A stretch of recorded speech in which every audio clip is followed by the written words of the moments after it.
What is up, Collider Arrowheads? We're back here for another Collider Arrow recap show. We have some very special guests tonight in our Flash Arrow crossover episode. I'm Josh Macuga. We're breaking it down, guys. Episode 2 of the Flaro crossover. Let's start at the end here with my usual co-host, Mr. Jason Inman. What's up, buddy? Hi, how's it going? I'm excited to be part of the Superhero Justice League of Collider recap shows. Yes. And to his right. Hey, guys. My name is Michael Medina. I'm really excited at our guest tonight. Yeah. Can't wait. And to my left, we have the lovely Kaori. Hey, everybody. I'm excited to be here on the Arrow recap show talking crossovers. And you've been here a couple times. You're usually on the Flash, but you're here tonight on Arrow. And we have a man that said he would never come back on an Arrow recap show based solely on Laurel being Black Canary. Ladies and gentlemen, that's John Campea. What the fuck is going on? Hell has frozen over. Hi, guys. Good to be here. Guys, you can always tweet at us, hashtag it, hashtag Collider Arrow. We've got some great Twitter questions. We had a great episode tonight. I guess we'll just start with everybody's overall reaction to the episode. We'll start with Jason. I actually thought that part 1 was way better than part 2. I thought the Flash version of this crossover was way better. I thought the Oliver Sun business kind of bogged down the episode a little bit. Whereas every time we were like fighting Vandal and we had the Flash and we had the whole group there, it was exciting and electric. And then every time we went to Oliver Sun, it was just like, okay, when we get back into that stuff. Yeah, it was a weird thing that they threw his kid in this crossover, which should have just been all Vandal Savage. It should have been an all Arrow episode. Yeah, agreed. Yeah, no, it felt like it was just kind of shoehorned in there, and I'm with you. I agree 100%. I thought part 1 was a lot more solid. This episode was okay, but it was a little disappointing towards the end. I'm not sold on Vandal Savage yet. I mean, we'll see on Legends. Maybe they're saving the best for that show. But again, the whole thing with like Connor or William, I'm still going to call him Connor. He's Connor, damn it. He's Connor. He's Connor. It didn't do it for me. Mr. Campea? I'm going to differ on this. I thought actually tonight's episode was a little bit stronger than last night's. But I will say what you point out is completely accurate. Look, we needed to see something going on. We needed to progress this thing because we've been hanging on it for like 2 seasons now about something between Oliver and his son. This wasn't the place to do it. Yep. And that little plot device being a weight on the episode is kind of the counterpoint to on last night's episode, Harrison being shot and will Jay come in and save him. Those are the two mirror things that these were plot issues that didn't need to be in each other's episodes. They could have been saved for another episode. Still, overall, I enjoyed the episode. I thought it was really great. They kept Laurel's stupid, ugly mouth shut, and that was a big positive. But no, I thought the action was great. It was nice seeing, when you guys are in here watching Arrow, I catch glimpses of it. Sure.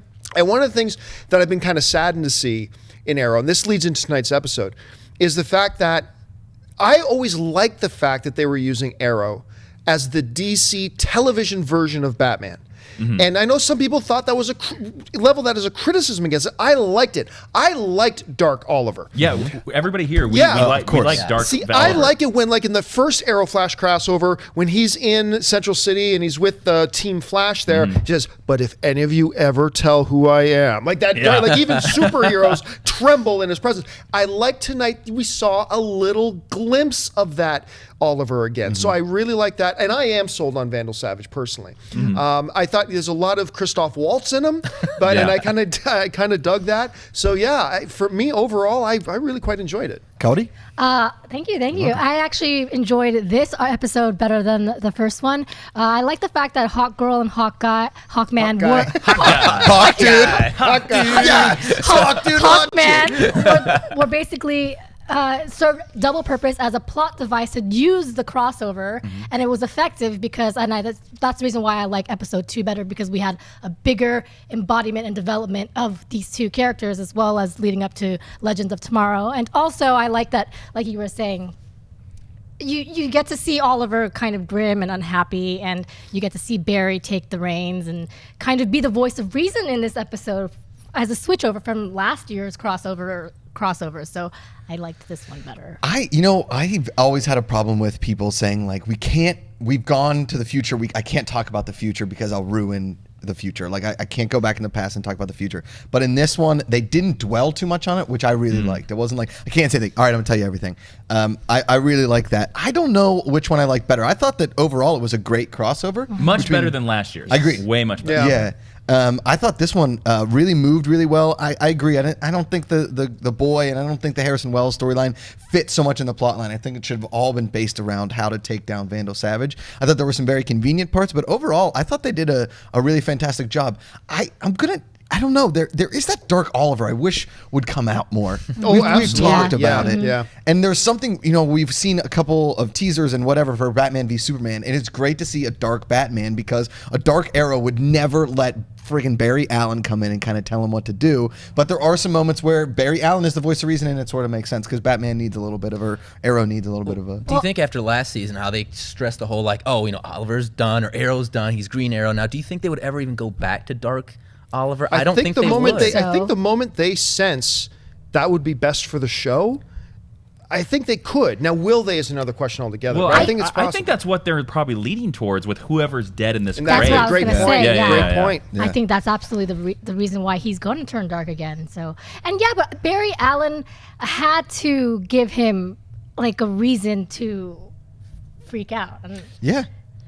I agree. So I think it works. Can I bring up something though that is going to be the elephant in the room until somebody brings it up? And I'm sure all five of us are just The waiting to bring Betamax this thing? up. Oh my Yes. god! That The was moment ridiculous. when Captain Buckles shows up and pulls out a Betamax tape, and then Felicity goes, "Well, this isn't 1970, whatever," Found and she it, got just it. steps behind her laptop. Guess what? There is no Windows or Mac app that you just wave a Betamax tape in front of your laptop and it'll start playing on the TV.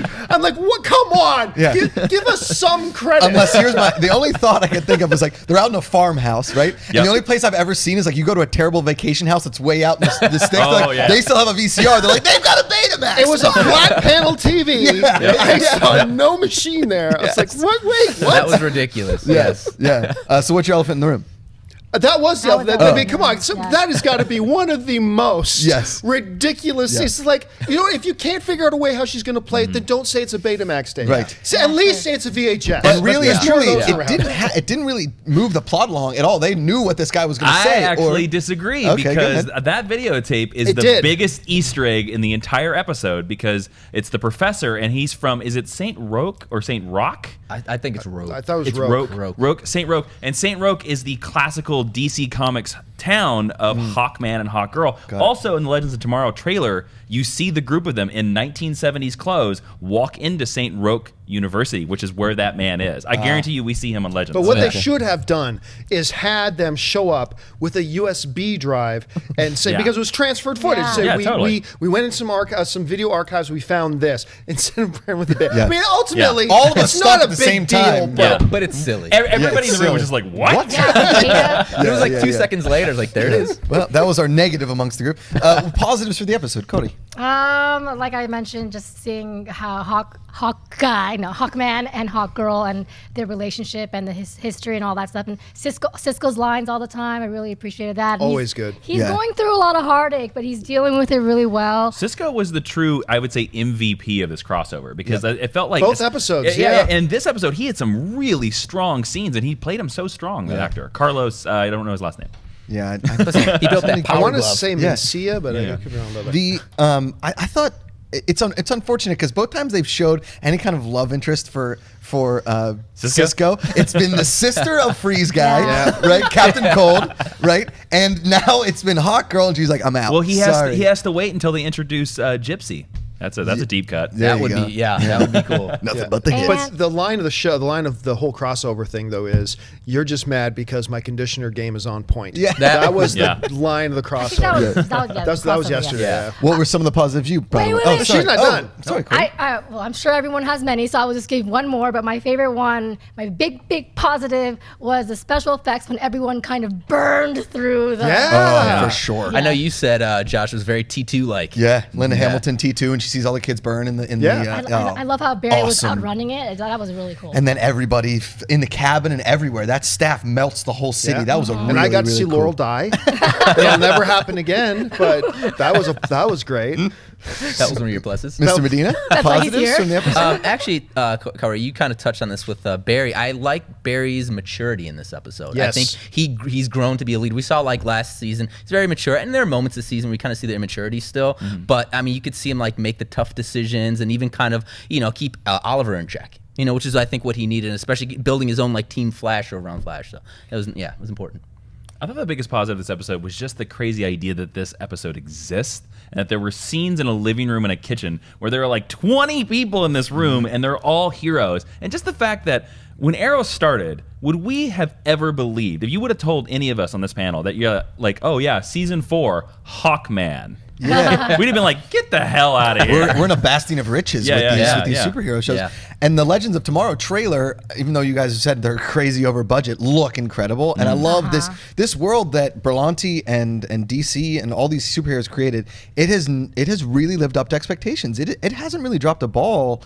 John, positives on the episode? No, I usually lead off with this, but it's true. I continue to be impressed with Stephen Amell. He's come so far as an actor from those first 6 episodes of Arrow season 1, when I already liked the show. And despite the fact that I didn't like seeing them jump into the side story of the sun and back into But this. I thought his final scene with the sun was really strong. Really nice. Really strong. It was really nice. And I totally agree with what you were saying, Mike, about seeing the maturity of Barry. We are seeing evolution in these characters. Yes. We are seeing them change and grow.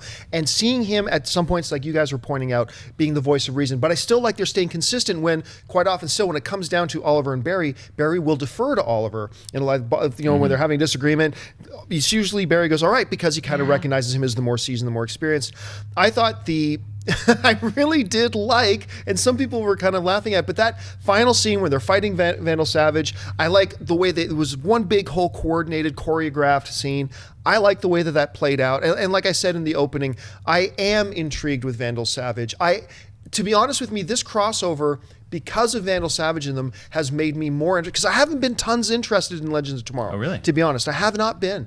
But seeing Vandal Savage in these episodes has increased my interest in it, and now I'm really actually kind of looking forward to seeing what they do with it. Yeah, I thought this crossover really got me interested in Legends of Tomorrow, because Yeah. we did see so much of Hawk Dude and Hawk Dude. Lady. Hawk Dude. I think that my biggest positive, maybe just from this episode, and I think we should talk about the whole positives and negatives of the crossover as well, but of this episode, I really thought that there was a moment where Barry stepped away from being little brother Barry to being like buddy Barry, Peer. of like peer Yeah. Barry, of like, we're running this crew together. Look at what we can do together if you listen to me, Barry, and you listen to me, they did Oliver. a couple nice nods to that too, because the Green Arrow and the Flash, they have a relationship through the comics, and the scene where they had the negotiation with Vandal Savage, and John Barrowman's there, Stephen Amell's there, Barry shows up late. That is a classic Flash trait. Barry Allen is always late to everything, even though he's the fastest man alive. Yeah. But you were talking about the getting you more excited for Legends of Tomorrow.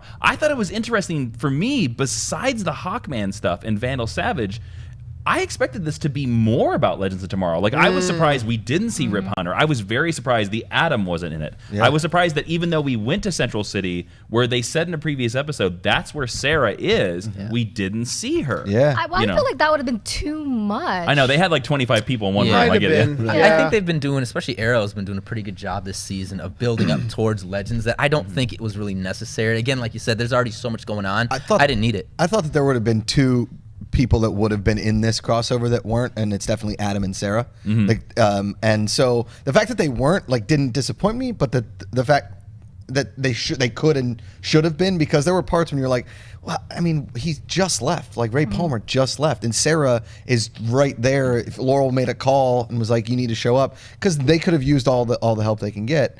But I thought that overall, that this whole episode and maybe the crossover was dynamic. I mean, it was a great 2-hour movie. It really was. I thought it was. No, it was I really thought it good. was great. Like together as a whole, when you piece them together, I think it's a very, very strong 2-hour episode. Yeah.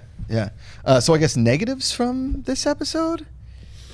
The beta. Michael, take it. Yeah, I mean, we got already the covered the beta. I think that's the biggest one. I mean, Look, let's call a spade. That opening scene of tonight's episode when it's like 4,000 years ago in Yeah. Egypt. Yeah. It's like, okay, first of all, whitest pharaoh ever. Yeah, Like, oh my God, Justin Bieber on the throne. Didn't we learn our lesson from Exodus Gods and Kings? That I people mean, are gonna like, it's at least she Looks maybe yes. could fit in Yeah, there. yeah. But that, like, seriously, the prince might as well have been holding a surfboard and saying, yo, dude. Like, in that Egyptian throne room. And that was very, bro, very Yeah. jarring. Space rocks coming, dude. Gotta get out. Totally, that was very jarring. Yeah, I agree. I thought the flashbacks were kind of lame.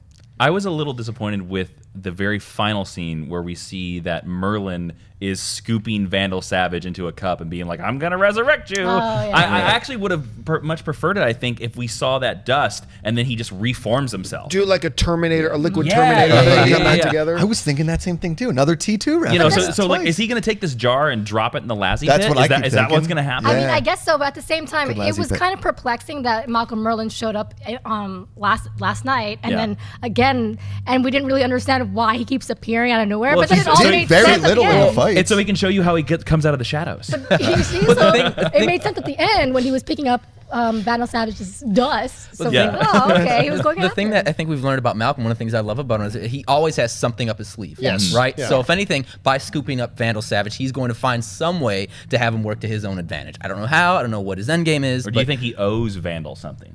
I don't see what you know. I thought when they dusted him and then walked away. I was going to yell at the TV. Have we learned nothing from sci-fi movies? When the bad guys like that, you split them up into 8 pieces and take them in 8 different directions. How Put them in can you- 8 boxes. Yeah, like take it, throw it in the ocean, burn it, throw it in a volcano. I don't know, whatever you have to do. I kept thinking, I'm like, are they going to sweep him up? They just left him there? Like maybe Malcolm, Yeah, but I know, maybe right? Malcolm was. He to was that charged with- Maybe he was taking some of them and separating it from the rest to keep him from. Yeah, it's I true. don't think so. I know. No, the dialogue leads you to Yeah. believe otherwise. Yeah. But I'm kind of thinking maybe it's. I don't know. You know that League of Assassins thing? They're always about, doing something that has some sort of metaphysical, I can bring him back to life, nothing ever dies, that kind of thing. So I guess that make. I also, just crazy theory. I Yeah. wonder if, like, in Legends Tomorrow, they're just going to be like, well, he's alive in the future. And so maybe one of the plot lines are going to be like, we got to find this jar. Like, somebody has a piece of him. Oh, you know? absolutely. Yeah, Oh, something- yeah. Absolutely. Yeah.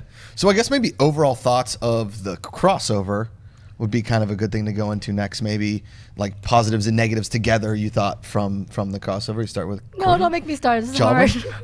I think one of the most interesting, well, it's not really kind of weird if you think about it. The scene where Barry hugged Oliver, Stephen Amell again was playing very serious, but it's very awkward. And then Barry says this line, I could hug you and you would never know it. Yeah, like that was very rapey. Yeah. So what Just other look let it out, happen. ladies! Here comes the yeah, flash. yeah, what else has he done that nobody knows about? And the fact that Felicity saw him like flash the Yeah. thing in the pocket, Yeah. you were like, "Wait, does your hand make lightning too? Like, just in the pocket."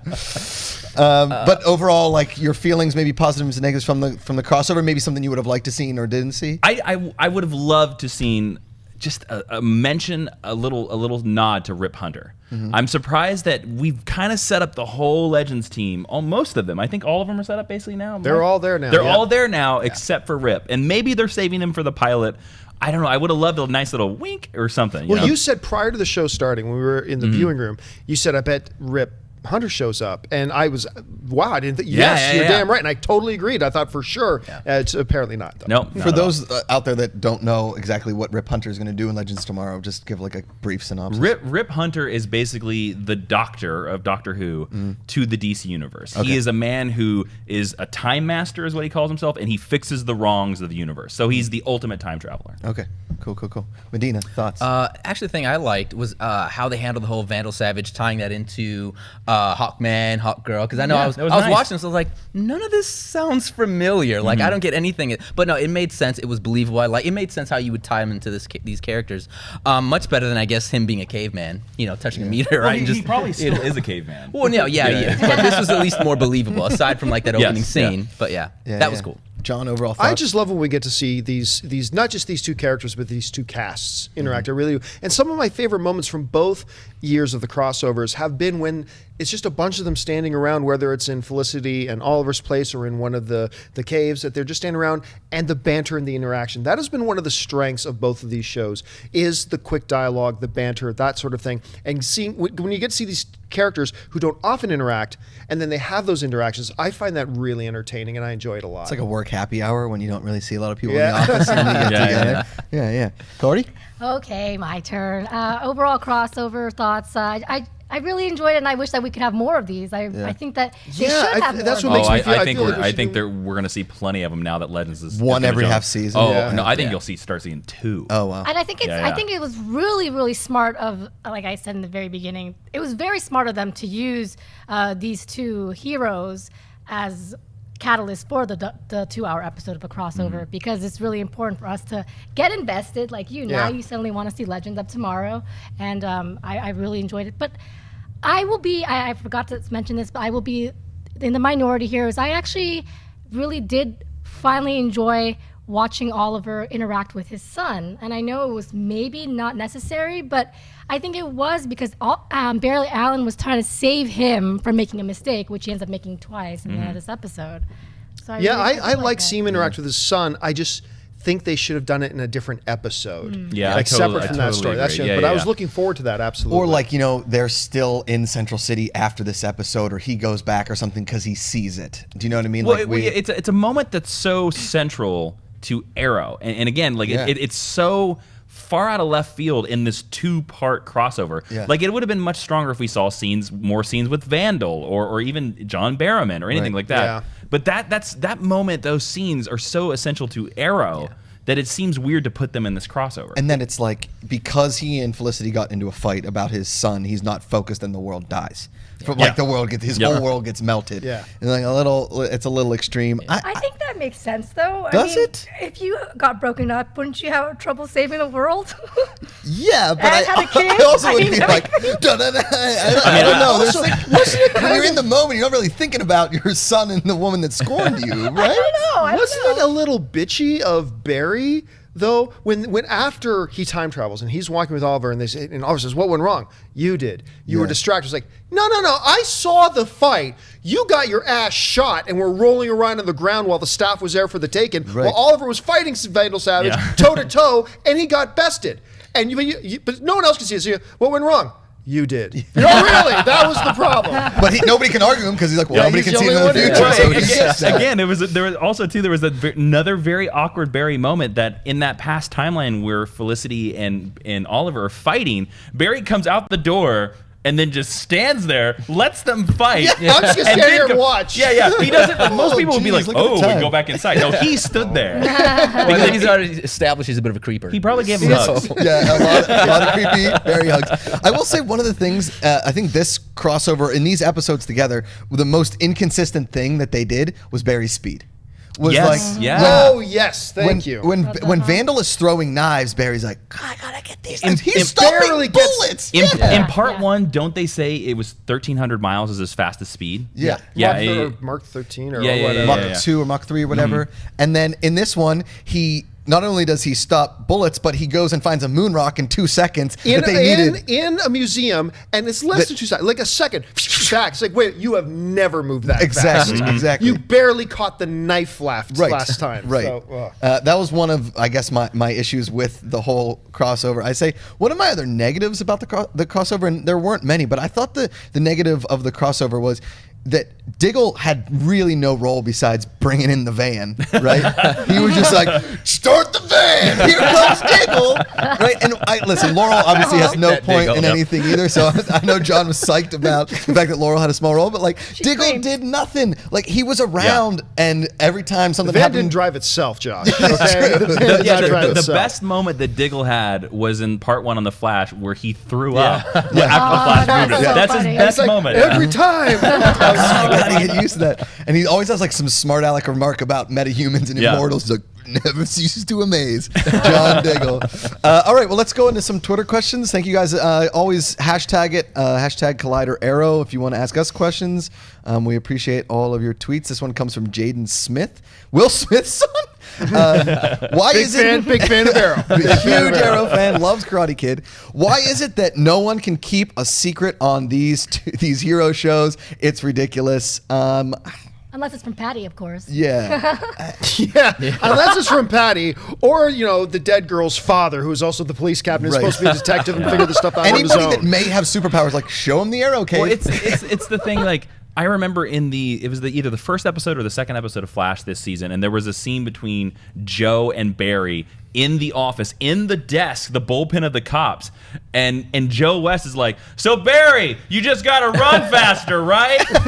And you're just like, you're in a room full of cops. What are you doing? It's one of those things. It's like the Clark Kent glasses. I think it's one of those things you just have to ignore. Like Yeah. identities are just willy nilly. And again, I feel also I'm full agreement. I think by the end of the season, Oliver's identity is in the open. Okay.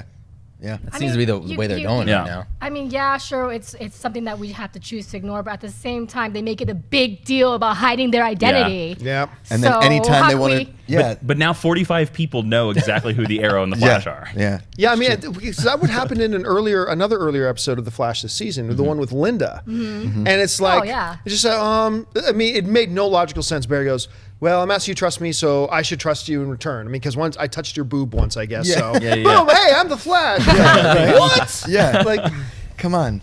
Medines, what do you think? No, I agree. One of the things I love about superheroes is just how complex their lives are. Like, okay, don't hate me, but I'm gonna talk Spider-Man for a second. Okay. Growing up, like reading these Spider-Man comics, you hear about like just how difficult his life was balancing between being Peter Parker and being Spider-Man, and I love that inner conflict. And you don't really get that on these shows because everyone in the mama knows their identities. And it's like if you're gonna say that your secret identity means something to you, then have it mean something to you, and don't tell the whole world. Unless, and I agree, I think Oliver at some point is just gonna be like, I'm the Arrow. Yeah. I'm your mayor and I'm your arrow. Yeah. Okay, next Twitter question. This one comes from Nick Vargas. I feel this episode, even with the time jump, confirmed that it is indeed Felicity or even Sandra. I think we're saying Samantha, his baby mama, in the grave. Your thoughts? Well, we never really said Samantha. We've said Felicity on the show. We've said Lance. I mean, if it's Samantha, who's the kid's mom, I wouldn't. It's such a minor character. It hasn't really. I think it has to be. not a enough well, impact. but very yeah, but now that you important know who she is to Oliver, emotionally, that wouldn't be minor. I- That would be significant. I'm sorry. I did also see a bunch of tweets where people think that it's the son, it's William. Yeah. Yeah, that's possible. Yeah, and that's I guess that is a dark. possibility too that we probably wouldn't have thought of But before that this is a episode. dark place to go. That's what I'm saying. Like, That brings even back for murder Arrow. Because Isn't that like, what we but want? if that's what it takes to Yeah. bring that Yeah, Oliver see? back, then And maybe it I'm all would. for It it. hopefully Yeah. would. Yeah. Yeah, I mean, I just don't think that if Samantha was the one in the grave, would we as viewers believe that he is that hurt about it compared to someone else that's bigger? And the argument people have always given is, why does Flash show up at the grave if if it's somebody important or it's so much to Oliver?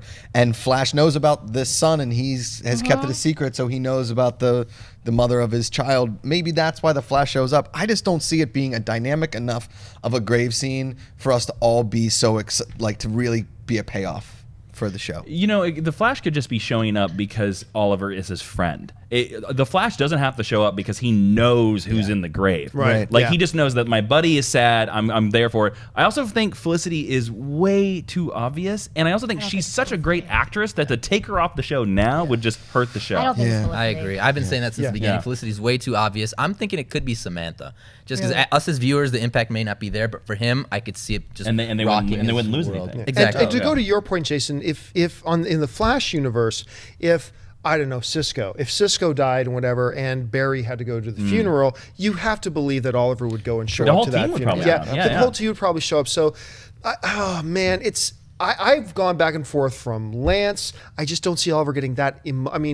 Upset, but I don't see him being emotionally torn to his core if it's Lance. The options are narrowing. They are narrowing. And also, too, we talked about the kid. Yes, it would be a very dark place, but you've mentioned that you think he's going to come, that his identity is going to be revealed. If it's his son and then he goes back to murder Oliver, now you've got a murder vigilante Arrow who's also the mayor. Think about an interesting season of that would be, though, if he's good mayor to the public. So say they hold the secret identity a little bit further, like so he doesn't reveal a secret identity. he's good mayor, but in behind the scenes, He's he's Dexter. murder. He's Dexter. Yeah. That He goes would be an full-blown interesting Dexter. turn, That would be and especially interesting. if he has to deal with the police being like, "Well, the Arrow's murdering again. You got to stop him, Mr. Mayor." Well, let's send one patrol out, not two. I have a question. We all know that Roy's coming back to the show, right? Yeah. Do we think that it could be Roy? No. Do we think that that's? Well, I mean, he was a member of Team Arrow. If So they there- did, there's though, a connection if they there. did, I think that is a disservice to the fans. You just set the fans up at the very beginning of the season to say this, and then just to reintroduce Roy, because now we're going into the mid-season finale. So what? Bring back Roy for 3 episodes, and then Yeah. he ends up being the guy? That would be an incredible disservice to the fans who watch the show. Well, here's I another think. question I'd love to give to the panel. They said from the first episode that in the interviews that they had no idea when they wrote that scene who's in that grave. We're at the mid-season point. Do they know now? They probably Do you think they've decided? I don't believe them. I never believed them from the beginning. That they Okay. did. I mean, they knew who was going to be. Oh, you that think great. they Yeah, know they who's can in there? say that all they want. If they didn't, then they are the most incompetent group of showrunners Because in you the would history start of the the show. season with that grave and work your way back like Breaking Bad. I don't know, because I feel like- I kind of think they didn't have an idea. I just feel like the more my wheels are turning, the more I think it's William, especially since they had to put William in this crossover episode to have Barry Allen be kind of invested in Oliver having a son, and then Barry Allen is right there. It's a at good the- point. at Yeah. the It's a funeral, very good so- point. it very All well good could points, be. man. This grave is becoming the friggin' eye in Breaking Bad. Hey, and the by the way, pool. I haven't had a chance to say this, so maybe you guys have gone on this on a big thing. Can I just say, for a episode 1 of a season, what a brilliant device that was. Yeah. For an episode to end that episode at the grave, that sets up the rest of the season for you and gives you a North Star for your season. What a great move that was. That was brilliant. And also the fact that we've come up with 37 names on this show alone, and And we we think keep, should yeah, be we great. keep and that just means it's a good television Right. show. If you're constantly like, oh, maybe it's this person, maybe it's this person. In every episode we watch now, we think, "Where's the egg?" It's something of a foreshadowing for who's Yes. in I that have a grave. question for you guys. Do you guys think that we're going to find out by mid-season finale? I was just going to say that too, because I know we've talked about that on the show. We've talked about whether Yeah. they're going to hold it till May or whether they we'll find out in February. Because they say it says 7 months, 6 months in the first episode. I think 6. I think it was 6 months. So it also depends how real time are they? Right. Because if they go 6 months, that would be about February. Mm-hmm. If they're not real time, then they're going to save it. I think they're going to save it till May. Yeah, me too.